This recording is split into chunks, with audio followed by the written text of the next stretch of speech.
guess what the people of Burkina Faso and Africans as a whole are saying? We're saying no. It's not going to happen. History is not going to repeat itself because we will not allow it. That there is no king, no ruler, no prophet who enjoys 100% the love of his people. That has never happened in these 6,000 years. And it certainly is not so in America, and it was not so in Libya. I never lived in Libya, so I don't know Libya like the Libyans know Libya. But I know something of the good of Muammar Gaddafi that made me to love him as a brother and to feel a great sense of loss at his assassination.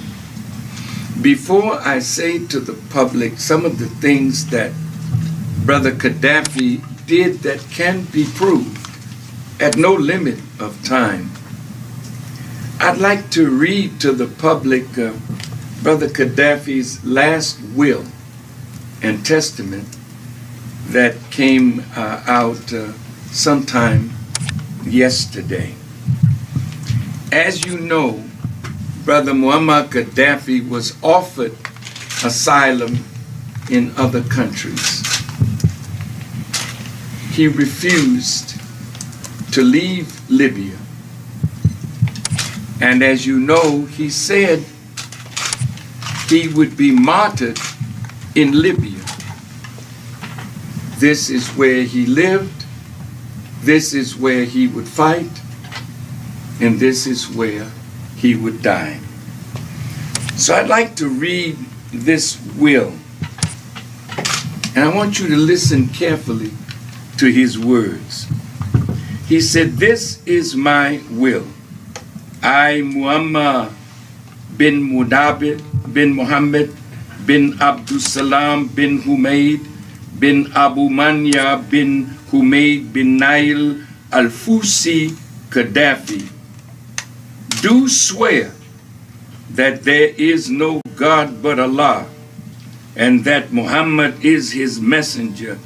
Peace be upon him.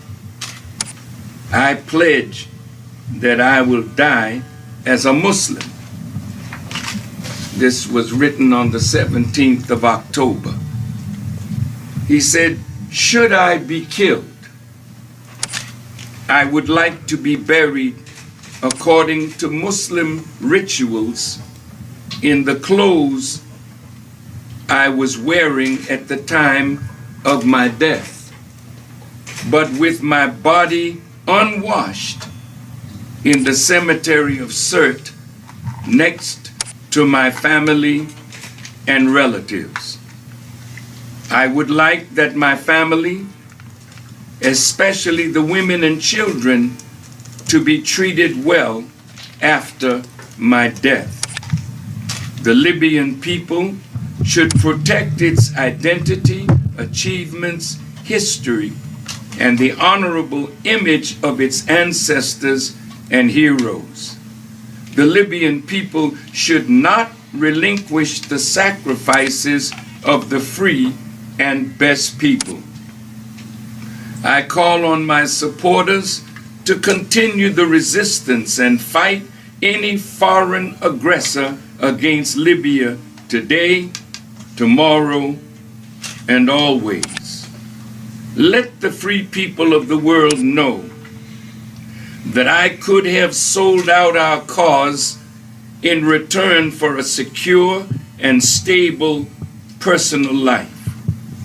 I received many offers to this effect, but chose to be at the vanguard of the confrontation as a badge of duty and honor. Even if we do not win immediately, we will provide a lesson to future generations that choosing to protect the nation, honor, and selling it out is the greatest betrayal that history will forever remember, however they try to portray this. This was the end of his. He was killed in a military uniform. He wanted to be buried in the khaki clothes that he was wearing. And of course, you heard the news that they took his body out in the middle of the night. He and his son, Muammar, who we have in a picture meeting with Hillary Clinton a year and a half ago and shaking hands with Secretary of State Clinton,